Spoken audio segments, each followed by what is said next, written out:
À partir du 1er janvier 2025, 18 millions de personnes vont payer plus d'impôts. Et 380 000 Français qui ne sont pas actuellement imposés vont devoir payer des impôts. Comment ça? C'est quoi ce délire? La France est sans gouvernement depuis quelques jours. Plusieurs mesures sont gelées ou vont être abandonnées. Et pour éviter un blocage total, on va appliquer les règles budgétaires de 2024. Mais ça pose un problème au niveau des impôts. Lequel? En fait, chaque année, le barème de l'impôt sur le revenu est ajusté pour tenir compte de l'inflation. Par exemple, s'il y a une hausse des prix de 2% sur une année, eh bien les seuils des tranches marginales d'imposition vont être ajustés, vont augmenter pour compenser l'inflation. Et là, ce barème n'est pas ajusté. Exactement, en l'état actuel des choses, pas de budget, pas de revalorisation.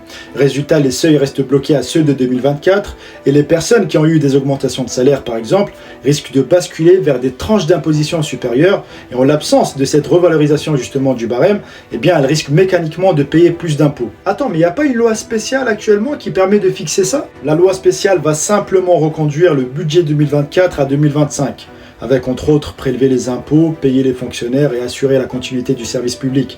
Mais elle ne va pas indexer l'impôt sur le revenu à son barème sur l'inflation. D'accord, donc il faut attendre l'arrivée du nouveau gouvernement pour ajuster le barème sur l'inflation. Exactement, mais rassure-toi, l'impôt sur le revenu n'est soldé et régularisé qu'après la fin de l'année. Donc si un budget 2025 est voté, ça sera corrigé et les intéressés seront remboursés. Intéressant, mais comment tu sais tout ça toi? Je suis abonné à Nasdaq.